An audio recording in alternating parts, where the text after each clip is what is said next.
everyone, and welcome to episode number 61 of Showing Up Perspectives on Cancer. Hello, Erica Campbell. Hello. Oh, no, this way. Sorry. I was That way. trying to High five. High five you there, Tim. Happy Yes. Valentine's Day, Tim. Happy Valentine's Day to all of our viewers. Yes, happy Valentine's Day for sure. This show was created as a safe space where cancer patients, survivors, and supporters come together to share their stories and connect, as well as find resources that provide healing, hope, and resilience. My name is Tim Sohn, a 16-year cancer warrior, host of Showing Up Perspectives on Cancer, and founder of Sohn Social Media Solutions. Before I turn it over to Erica, I just wanted to say thank you to everyone who's reached out after I put a post up on LinkedIn saying that someone close to home was not doing so well, who had cancer. She had actually passed over the weekend. So just wanted to say thank you so much to everyone for your support and prayers and love and all the things.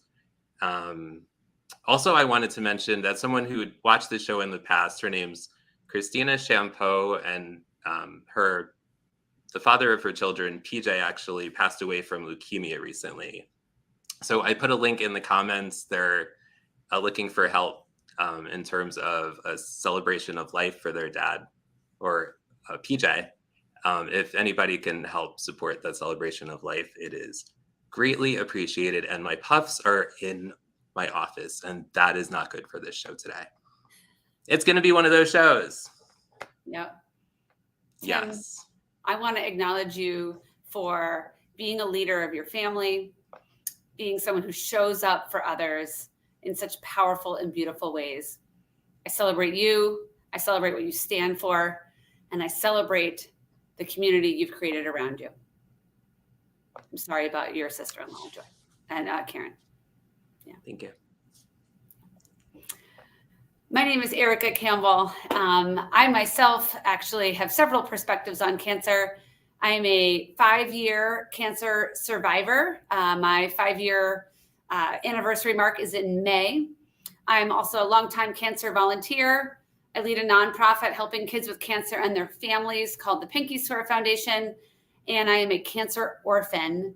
I lost my mother to breast cancer nearly 20 years ago, which makes frankly, Tim, the news of your sister-in-law and her family, especially painful and touching. And I can see myself in that story, and I know how challenging it is. So hugs back to you and to your family. So we want to know, where are you joining from today? Please put in the comments your personal connection to cancer, where you are watching from, and an extra special bonus if you could say hello to somebody else in the comments, somebody you know, somebody you don't know. One of the things that's most important to Tim and I is for everybody to be here, showing up, supporting each other, and creating community. 100%, 100%. We appreciate you all so much for showing up.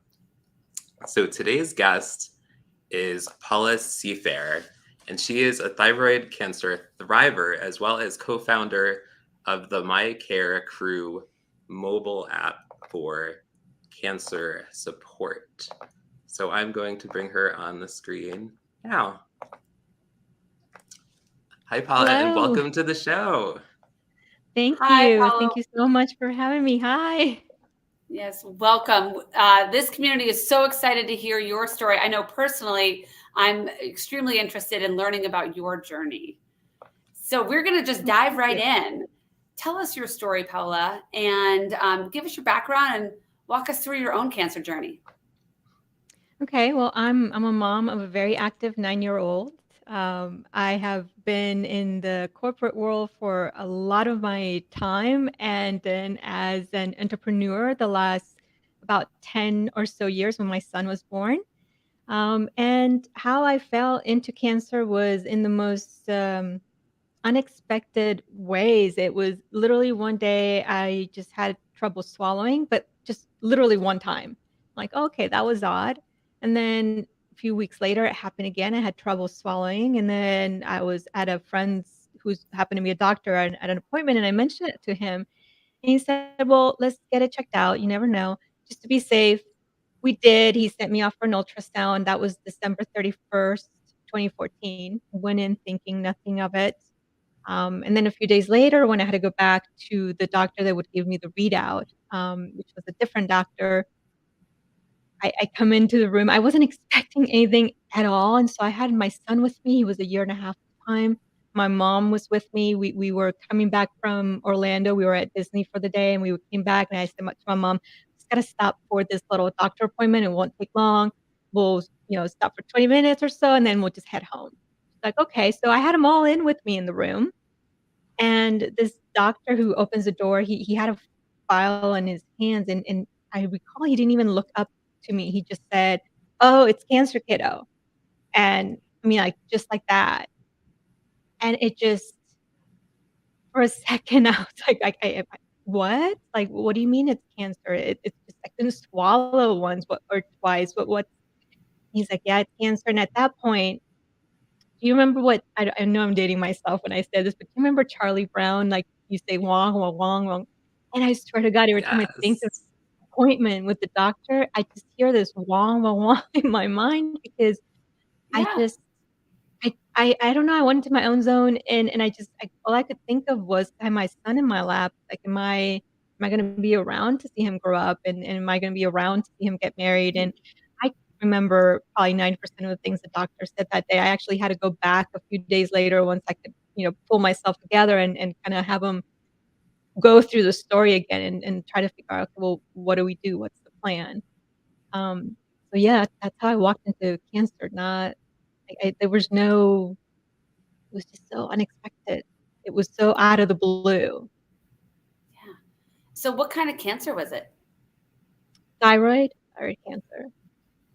Wow. Wow. And with your mom there and your year and a half old son, kind of what unfolded over the next day, weeks, months, years in terms of your care and treatment? So it was for thyroid, at least for the kind of thyroid I had, was it's usually surgery, radiation, and then you follow it up with medicine. And so we did that. We had surgery, then I did the radiation, where I had to be isolated for 7 days from everybody because you can't be around people because of the radiation they give you. So that was hard to be away from my son for so long. That was the first time I had been separated from him at the time. And so we did that, and then you kinda wait and make sure your numbers are okay, and then you go through a couple of years of, "Yeah, okay, it's okay," and then, "Oh, no, look, now your numbers are bouncing," and I'm like, "What do you mean the numbers are?" Like, "What didn't you get it all out the first time?" And then a few years later, they found out, "Nope, it's back," and now you have I think at the time I ended up removing another, 5 tumors between my neck and my upper chest, and so with another round of surgery, another round of recovery, and then more medications. So it kind of went I mean, it's my first I had 2 NEDs. My last NED, no evidence of disease, was a year ago when they finally said, "Okay, now we've been following your numbers for" Yeah. So now you can breathe easy and know that you're still trending in the right direction. So far so good. Wow. Well, And when were you congratulations. diagnosed? Sorry. Yeah. Yeah. No, go ahead, Tim. I was just gonna say, when were you diagnosed originally? That was January, it was on my birthday, January 2015. So it's been 2015. it's been a it feels like It's a been a long while. time. Yeah. Yeah. Yeah, and that's one of the surprising things, at least for me, with cancer, is like whenever I heard of people having cancer, friends that had cancer, it's like you always think of, or at least I thought of, okay, well, you're sick, you go in, you fix it, and then off you go. And I didn't realize that no, it's like one of those things that, well, we're gonna do this now, and then we're gonna see how you react, and then we're gonna see how your numbers go, and then we might have to do something else. Like, it's such a drawn out process, at least from the people that I've spoken with, and that's been their experience. That's certainly been my experience. I wasn't expecting that. I thought it's like, okay, well, you have surgery, you do the radiation, and then I'll be fine, right? And Right. many years later, here we are. Wow. And I just want to acknowledge you. Like, I heard you say that you got diagnosed on your birthday. Yeah. Yeah, that was good. I was Like a like, double What?" whammy. It was. It What? really was. Yeah. Yeah. Wow. So what was it like? So your son is how old now? 9. 9 years old. So like, Yeah. what has that journey been like for you and your son? Oh, in the beginning, he was so little that luckily he doesn't have any recollection of it, and at the time, Yeah, we didn't tell him anything. It was just, mommy's not feeling well or mommy can't play or, um and sure. what I took away from it, though, it was like I always had this sense of guilt because I didn't feel I had the energy to show up how I wanted to show up as a mother, and for many years, I didn't have the mental, well-being because I just had a really hard time going through all of these ups and downs, and I already had going into it, I was suffering already from anxiety, and cancer just kinda exponentially made the anxiety so much worse. And so I always carried this guilt of I wasn't the mom that I wanted to be, or I could have done such a much better job in showing up for him. Um, but that's something that I've now learned to give myself grace for because I did the best I could with what I had, and I just have to Yeah. live with that and be okay with that. But that's taken many years of therapy to get there. Hmm. Been there. Hmm. Yeah. Yeah. Yeah. Thanks for sharing Yeah, that. we have talked about it since now he's older, especially since we started working in the app, like, he started asking more questions because we started the app and he heard about I started the app with my friend, Agnieszka, and when he started hearing about, like, "Oh, you guys are doing this. Oh, you're doing it for cancer," and then he got involved in Mm, helping us think about ideas, like, it was because of him that we thought, he said, "Why aren't you including gifts for children in the online store that we have that you connect to the wish list mm, on the app?" He said, "How come you don't yeah. have gifts for kids?" And I said, "Oh, that's really good idea." And then so we added a section Yeah. just for kids. And so when he started to ask more questions and getting more, hearing more of the conversation around cancer, he asked me like, "Why are you so focused in helping people with cancer?" And so I told him the story, and I felt like at that point he was old enough to understand that mommy's okay now. I was sick, but now I'm okay. And he Yeah. actually has taken it in such a positive light that he now is like I think one of my biggest fans when it comes to the app, promoting it to people at school and telling Oh, teachers That's about it. awesome. And yesterday they had professional day, like where parents come in and talk about what you do. And whenever the teacher told him about this, like, "Mom, you have to go and you have to tell him about your app." mm, So, so now sweet. it's worked out. I mean, it's Yeah. yeah. Yeah, it's That's so worked out cool. now. Mm. Yeah. That's so great. Before we get to the next question, I just want to show some of the comments people are showing up to support you and each other. Mark is here. He says hello. Hi, Mark. Mark is a guest co-host from time to time, and he is here pretty much every week showing up. So thanks for being here, Mark. Bobby Lee is here. He says good afternoon. Hi, Bobby. Lance McKinnon is here. Hi, Lance. Great to have you here. Katie is here. She's going to be our guest next week. Oh, Welcome, Katie. hi, Katie. Great you're Uh, here. Katie's a chronic myeloid leukemia survivor. So she's going to be here next week. Happy Valentine's Day to you too, Katie. Yes, for sure. Watching from Elk Grove Village, Illinois. 1 year stage 3 breast cancer warrior. Hi, Bobby Lee. Nice last name. I love it. Tom in Cincinnati, frequent flyer on showing up. Welcome, Tom. Denise is here. Hi, Denise. Welcome, Denise. Hi, Tom. Yes. I'm tearing up. How incredible. What an amazing young man. Agree. Mm. I agree with you, Bronwyn. Yes. So Paula, you call yourself a cancer thriver. What do you mean by that? Well, I feel like I've survived going through hell and back, and I feel that having kind of pull myself from that hole that I was in that I never expected to be in. I think that I don't know. I feel like that's probably been my greatest challenge and my greatest achievement so far is to be able to come out the other side with a positive um, outlook on life after feeling so terrible and just feeling so thrown around and kicked around. Mhm. Yeah. Yeah. It's interesting. Rich, I can see in the comments, Rich just put in a great quote that says, "When you're going through hell, don't stop." Yeah, that's a good one. Keep running. Exactly. Just keep getting through to the other side. Yeah. Yeah. Yeah. And I think that having gone through that experience and having a sense of, at least for me, I feel like I found my sense of purpose, and it Mhm. was to be able to help other people going through it. And I don't remember who said it, but in an interview that's like, if you have the ability to, I think they said in the context of being successful in life, if you're successful in life, it's your responsibility to send the elevator back down and make sure you help somebody come back up. And Yeah. to me, I feel like that's what cancer has done for me. It's like I feel that sense of I need to figure out how to use my experience and my knowledge and all of this pain that I went through. It has to be bigger than just going through the pain, right? And so my hope and my wish is that I can take that experience and do something that will help somebody else journey, even if it's just a little easier. I feel like I would have accomplished my mission here. I mean, I feel like God must have put me on earth for a purpose, and I think that's my purpose now, is to figure out how do I help other people going through the same hellish journey that I went through. Yeah.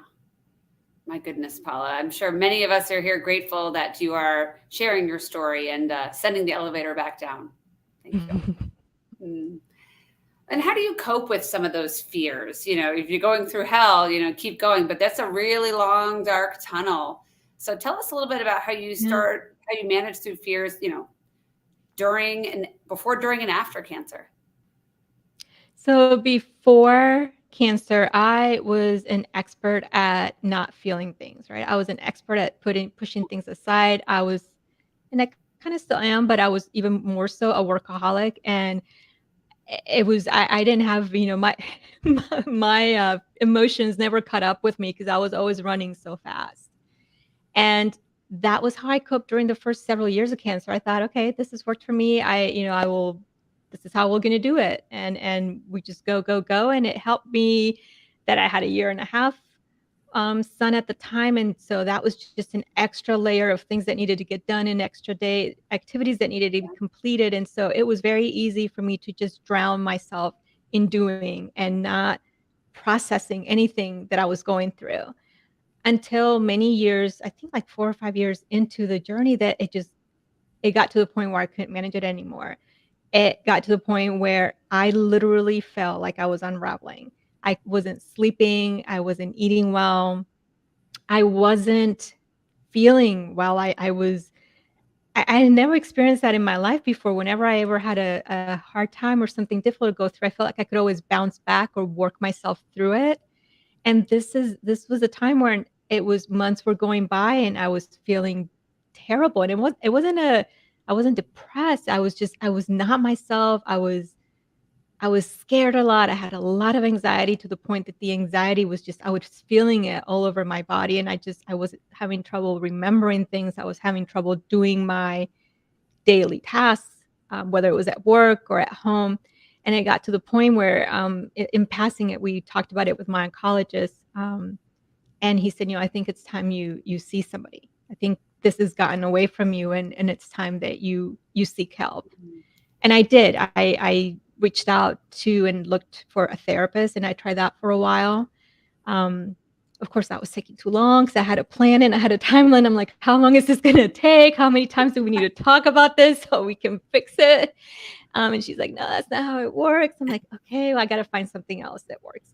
And so I started looking at, well, what else is out there to treat mental disorders? Because I think at this point, my brain just wasn't functioning properly. And I came across, I don't remember how I learned about it, but I came across neurofeedback. And in Vienna, in Austria, where I was living at the time, there was a neurofeedback center. And so I went up and I set up an appointment. I talked to the psychologist. They explained how it worked. And that was the therapy that worked the best for me, was talking therapy in combination with neurofeedback. And that has literally changed my life.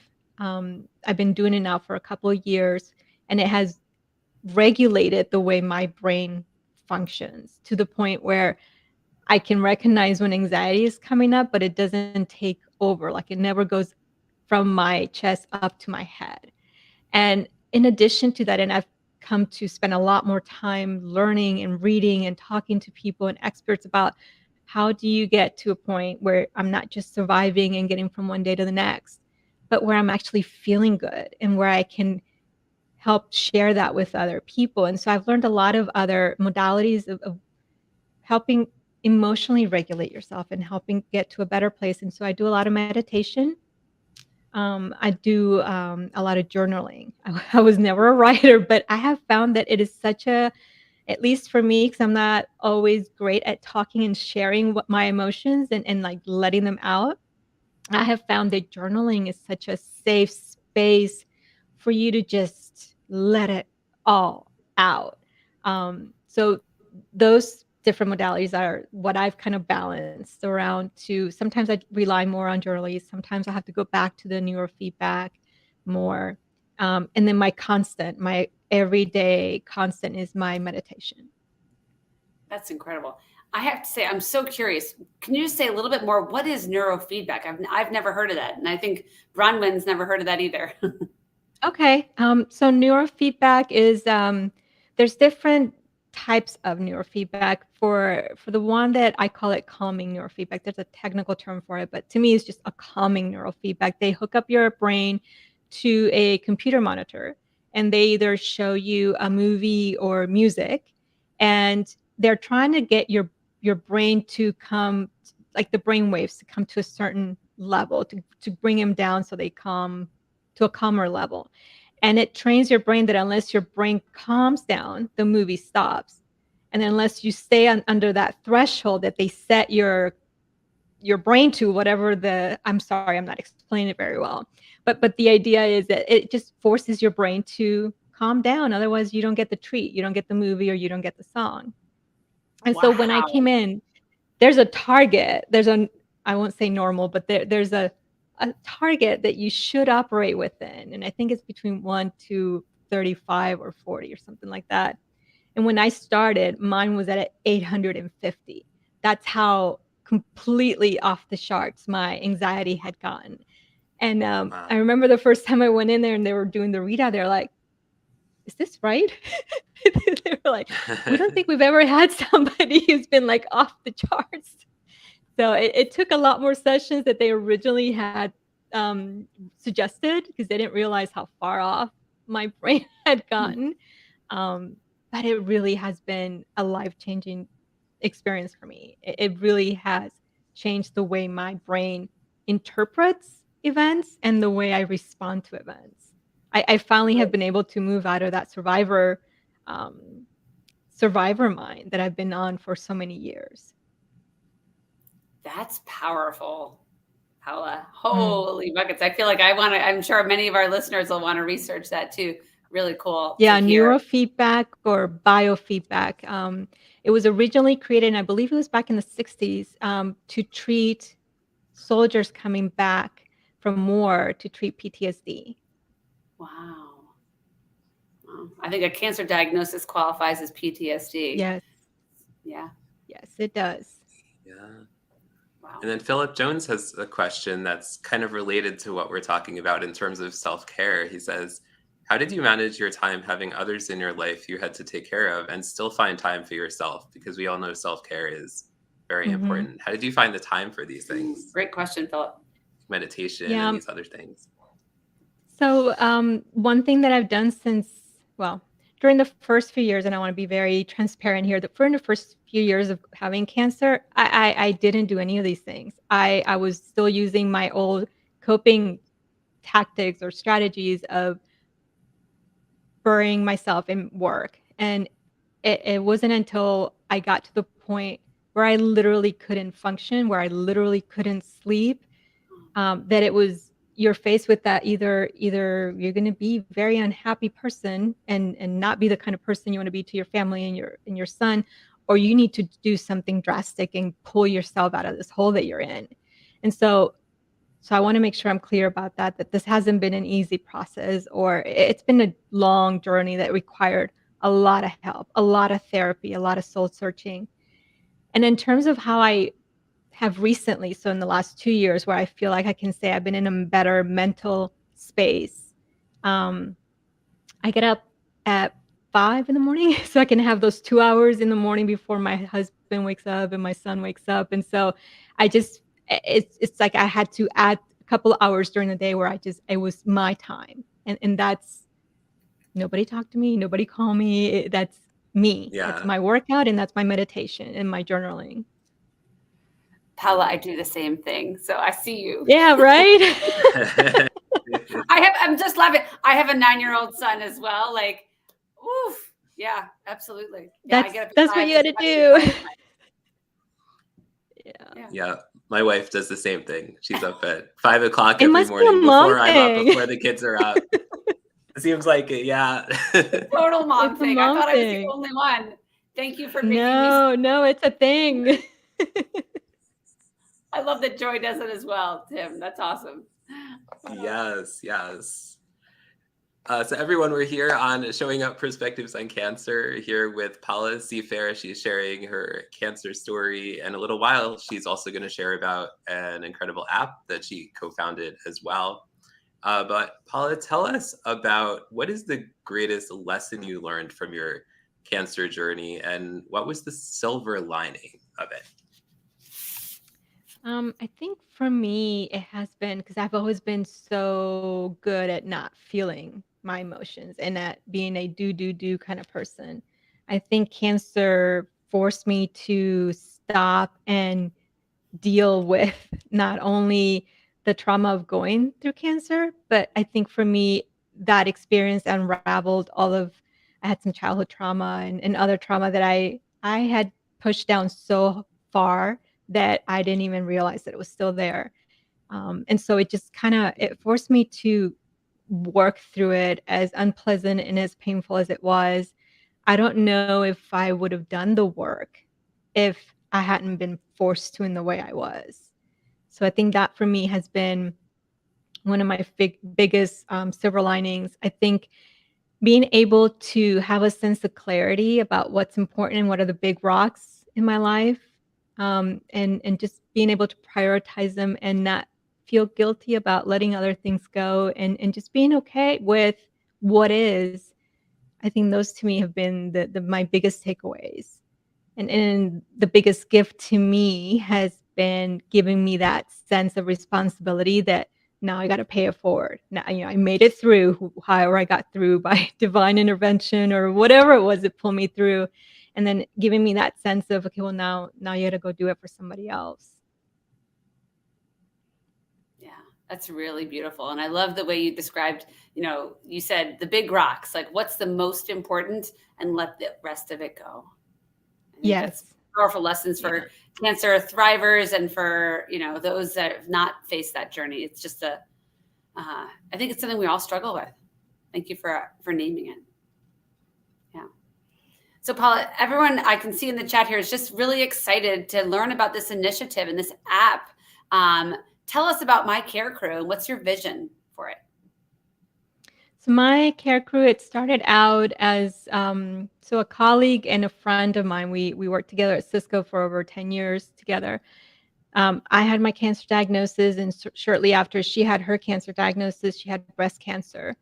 And going through it, cancer as a patient gave me one perspective, and then when she got sick and I was there for her, I had a completely different perspective of, oh my God, this isn't just hard for the patient, this is hard for the friend and hard for the husband and hard for the caregivers. And so when she was going through one of her ups and downs and she was feeling a little better, I mentioned to her, it was so hard to know if I was being the friend that you needed. It was so hard to know if I was showing up the way you needed me to show up. And I felt like I was such a bad friend through this experience. And I thought that because I had cancer before, I would have been able to navigate this without issues. And that's when I realized that cancer is such a personal experience, and we all go through it in such unique and different ways. And for me, I was one. I tended to push the world away, and I kind of went through it on my own. And I know now that some other my other friends that are going through it, they're like, no, I need to surround myself with people. And so talking a lot with Agnieszka throughout our experience together, and learning how difficult it was to show up as a friend. I mentioned to her, like, I came up with this app idea, and I told her about it, and I showed her some drawings I had done, and she goes, "That's really good. That's really good. Let's do something. Let's see if we can pull it together." And so we started going back and forth. I think this was actually during COVID. That's when COVID started. That February 20. When was that? 2020. Oh my gosh, how could I forget 2020?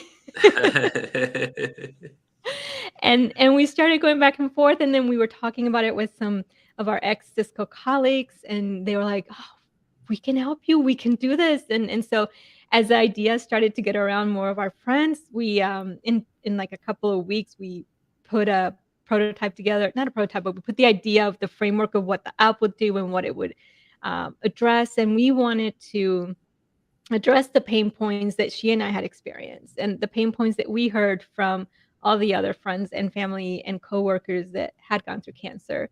And that was around asking for help, Mm. managing all the help that comes your way. Um, Sometimes, well-intended friends, they don't realize that they're overstepping bounds and helping you in a way that's really not helpful. And we wanted to figure out a way of streamlining that process, and just maybe taking some of the emotion and the stress out of it, to just make it very simple for a friend or a person to ask for help, and a friend to be able to offer help, and kind of figure out where those two meet. So those were the two pain points we started out with in terms of addressing. And then we wanted to figure out a way to make it easy to share updates, so that you didn't have to answer the same question over and over again.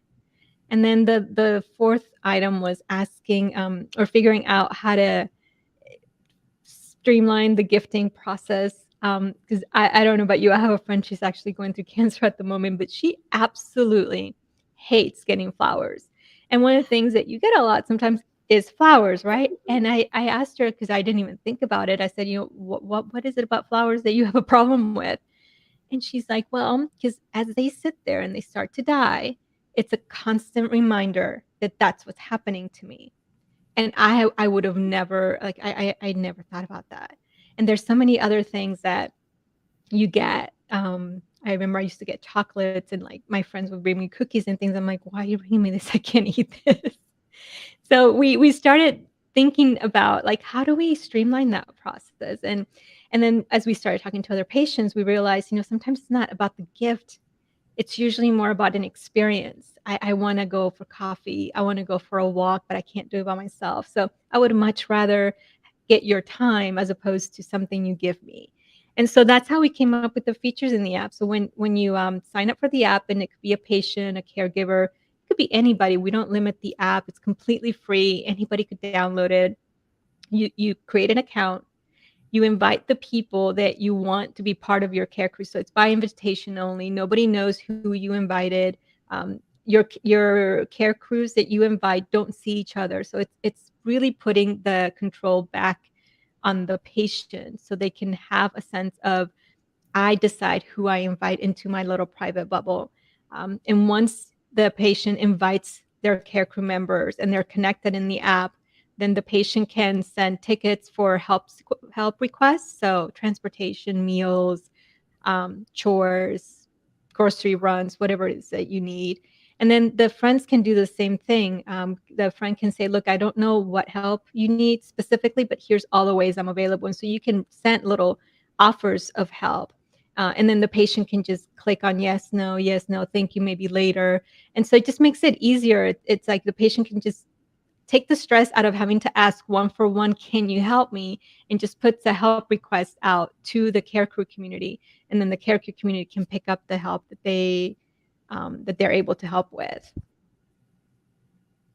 And then in terms of the wish list, the way it works is we've created an online store where we curated so far over 1,000 products that would be helpful during the cancer experience. And that's things that help with symptoms or side effects, post-surgery, chemo port shirts, gifts, books, entertainment things that you could do while you're in chemo.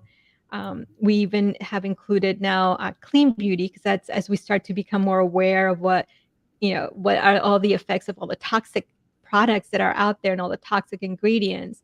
Clean beauty, cleaning products have become more and more relevant in this community. And so we try to put and curate the products that people need during the treatment phase, as well as when you transition into survivorship. And so in the app, the patient or the individual that sets up the account, they can add products from our store by one click. They could add products from any store or Amazon, wherever they want. They can add an experience, or they can add an item. So for instance, if you just need a walker or a wheelchair, you can see if somebody in your community has one that you could borrow.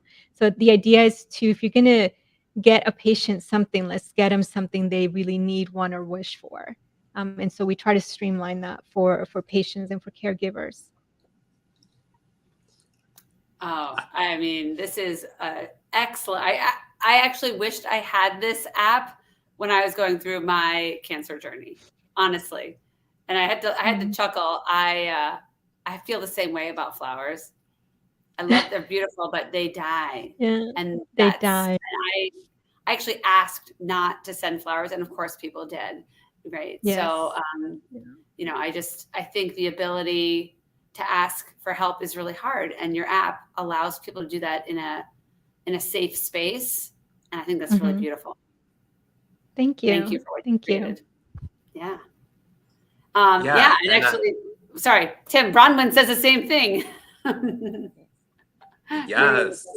Yes, I do want to bring that up. I also just wanted to say, Paula, that I love the idea that I remember, and I know other cancer patients and survivors as well have experienced this, where when they're first diagnosed or when they're going through treatment, they're just so, like they're either not feeling well or they're just so overwhelmed with just being diagnosed with cancer that, being flooded with phone calls or texts or emails, right? And people want to offer support, but sometimes it can just be so overwhelming, right? Yeah. Is this what you hear from people as well in your conversations? Absolutely. And one of the things I remember Agnieszka used to say is like, I hate when people ask me, how can I help you? She's like, I don't know how you can help me. I am so overwhelmed. I don't know how you can help me. And she used to just get really annoyed when we would ask her that question, to the point that we stopped asking and we just assume what she needed, and we would just send like care packages to her and things. But the idea of feeling overwhelmed is one. The other thing that came up in some of the interviews that we did was people were surprised with how people they didn't expect showed up to help. So people they would have never even thought to ask for help were the ones bringing the meals and prepping the meals, or were the ones volunteering for doing school runs. So it was not only just feeling overwhelmed, not knowing what you need as the patient, but being surprised by people who offer to do things for you that you would have never reached out to help. So as a patient, you don't even know how much help or support is out there, because just asking is so uncomfortable and hard. So those were the two that we came across during all of the different discussions we had with patients. Yeah. I remember, Paula, my neighbor just one day, without asking me, which is fine, mowed my lawn. And it was amazing, right? Like I was like, oh my gosh, there's some woman out there. I looked out the window and she's mowing the lawn. And it's interesting, what you say is true. I didn't know that I needed my lawn mowed. I clearly did. But if she'd said, hey, Erica, what do you need? I don't know that I would have been like, could you mow my lawn? And so I just think I think your app is just so brilliant because that may be something that's going to be joy to somebody, and Yes. it's a win-win. So really beautiful, this app. Thank you. Thank you. Yeah, definitely. I just want to show some of these comments. This one says, "This is started hitting home for me." Rich says, "Cancer survivor Kate Fowler explicitly says, don't ask how can I help, and instead just do something like supply meals without asking." Yeah. Mark says, "What a fantastic solution to a very common situation." There was one up here. Rich said, "Super cool app. I would have appreciated this during my challenges. It's interesting that many of your closest friends and relatives don't know how to react and support you. This gives them nudges in the right direction." Yeah. Yeah. Yeah, and to be fair, even like I said, even as a patient myself, when my friend went through it, I didn't feel like I knew how to respond, or I didn't feel that I knew that I was showing up in the way she needed me to show up. I mean, it's so hard, and it's so, or maybe it was just me, I don't know, but I just feel like it's so hard sometimes to feel like to know if you're saying the right thing or if you're supporting the Yeah. person in the right way, even if you've been through it. Um, it's just a hard place for people to navigate through. And like I said, we all navigate through it in our own way. And so what was right for me may not have been right for her. And I think one lesson that I've kind of taken away is not to assume. It's just Mm, ask, and don't assume that what worked for you will work for somebody else and force it on them. So just to ask, and then to be okay with saying, "Look, I don't know what to say. I don't know what to do. I want you to know that I'm here for you." And I think just having that sense of knowing that somebody cares enough about you to be able to say that to you. I think that means so much more than trying to pretend that you know what's going on or how to deal with a situation. Just that you're there for yeah. them, however it is that they need you to show up. Yeah. Just be honest. Yeah, and just being in their space and just holding them, holding their space while they're going through their most difficult moments. Yeah. For sure. For sure. So, Paula, what has been the biggest surprise in launching the app, and what has been the biggest setback, if any? I think the biggest surprise, has been how people have received the app, and the story of my care crew, and my story. I've been surprised with how many messages I get from people saying, "Oh, thank you for doing this," or "This made such a big difference," or "This would have made a big difference if I've had it." And so I wasn't expecting people to be so appreciative of it. I find that so humbling, and it just makes all the effort, worthwhile. The challenging part for me, has been I didn't realize how hard it is to do an app. There's so many components to it, and from design to all the little buttons to how all the little buttons connect, and how to promote the app and how the app store works. And so I have learned so much in the last 2 years, and I hope that all that knowledge will continue to, um, be used to serve our community, because it really has been an experience. So yeah, I wasn't expecting that it was gonna be so incredibly hard. I should have known, because I've been in technology for a long time, but I thought, everybody does apps, and we all use apps for everything every day, right? So how hard can it Right. be? It's very hard. Yes. Very And hard. Tom is actually asking, how can we help you get the word out about your app? Just Is there a way we sharing could? it with people. Like I said, the app is completely free. There's no strings attached. Anybody can use it, even if it's not for cancer. I don't care, as long as it's helping someone.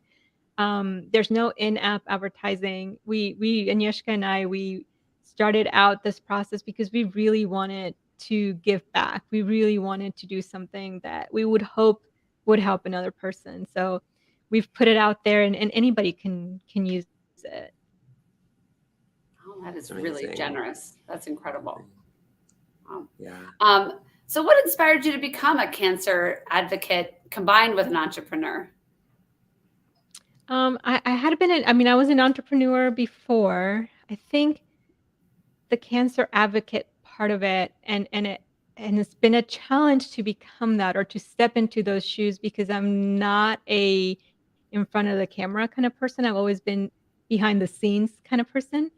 But I felt it's coming back to that sense of responsibility for helping somebody else get through their nightmare. And if it takes me getting comfortable with stepping out and sharing my story, which I normally would never do because I would kind of hold it back and kind of deal with it on my own, then I felt like I had to do it. Like it wasn't a choice anymore. It was you need to go out and tell your story so other people who are going through it don't feel alone.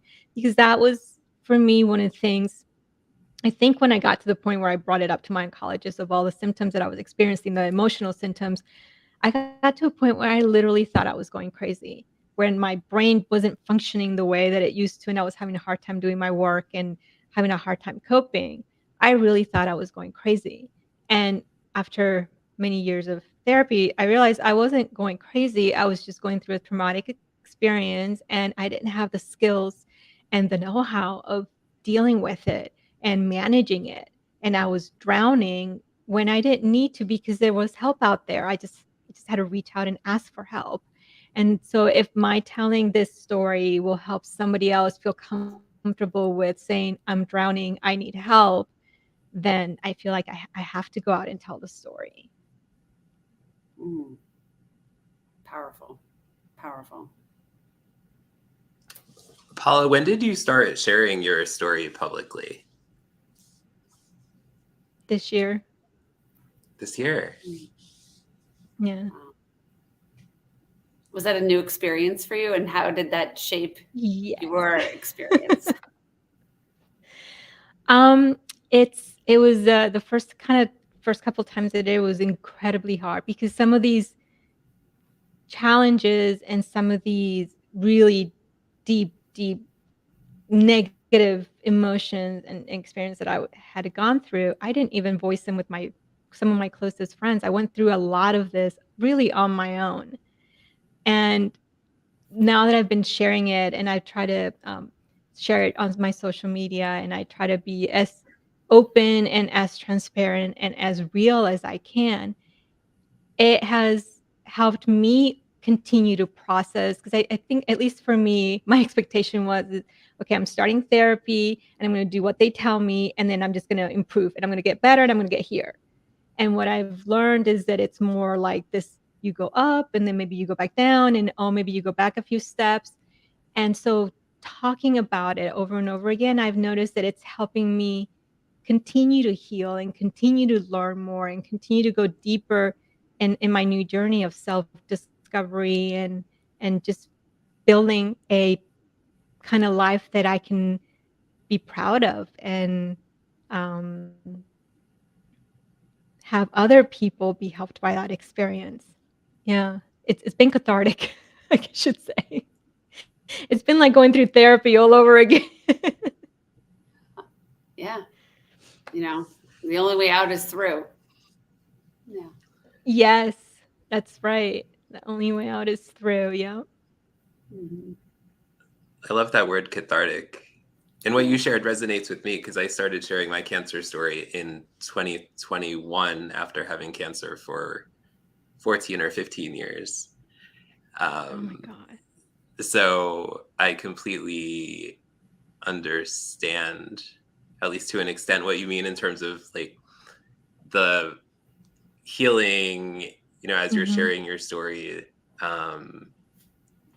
Yeah, it could definitely resonate in certain ways with you. Thank you for sharing And I that for think sure. realizing how profound the story was. I think when you're in it, at least for me, I didn't realize how why people were telling me, "Oh, but you're a survivor. Oh, you're," like, I get a lot of notes now about, "You're such an inspiration and you're so strong," and I'm like, "Oh, I didn't feel that way." It still doesn't feel that way.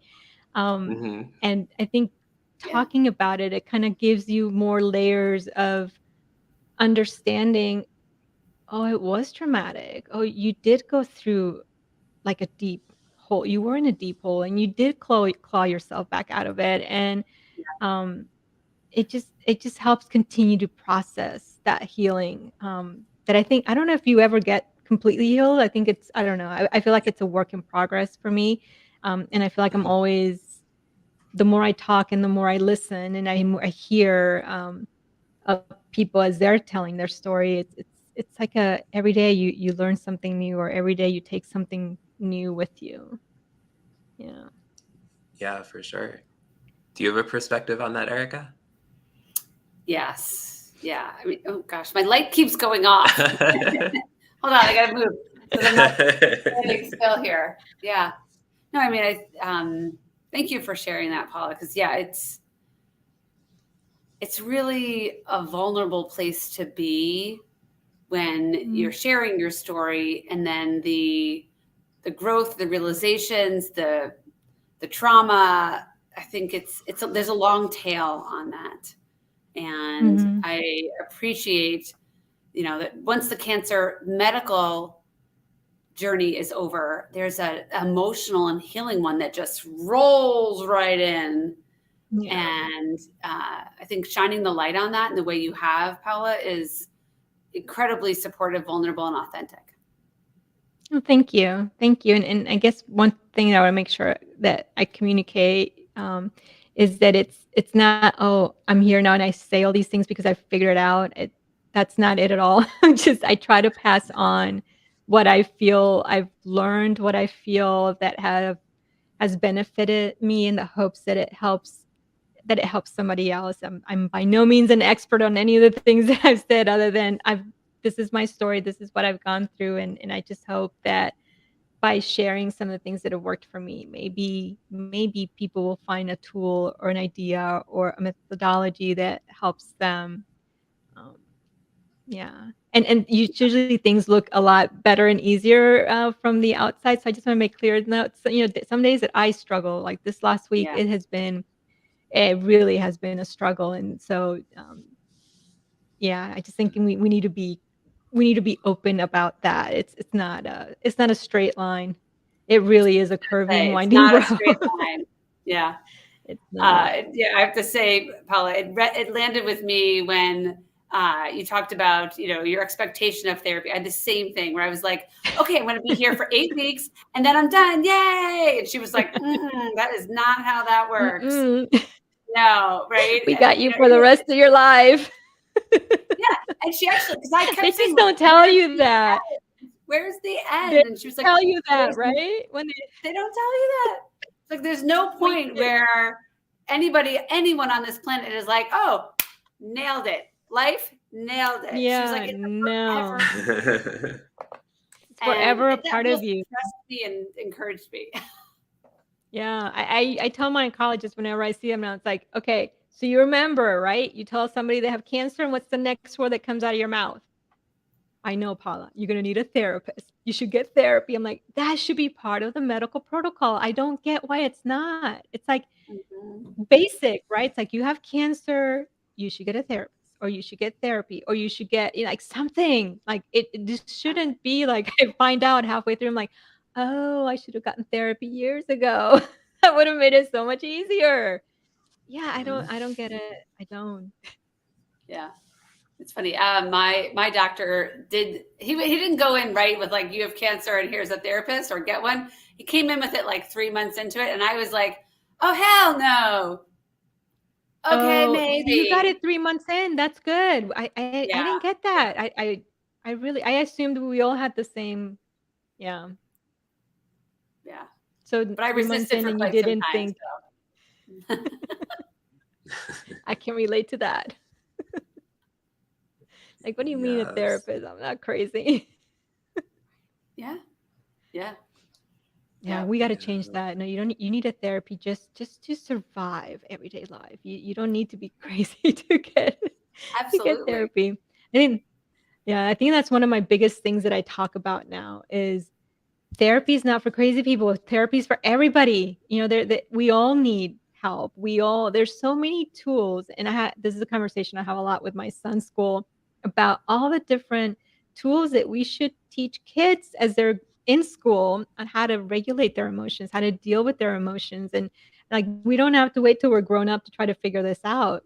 Um, yeah, that's one of my big pet peeves now is figuring out how do we get the word out that we all need help and it's okay to ask for help. So true. So true. I just want to show a few comments before we get to our last question. Mark says, love your vulnerability and your humbleness. Mhm.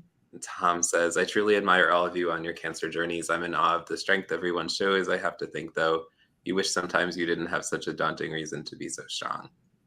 Yeah. Yeah. And Mark says, your app is revolutionary. Oh, wow. Thank you. I agree with that. I agree with that. So, Paula, what is your one word perspective on cancer? I'm going to use hyphenated one word because one word just wasn't enough. Life altering.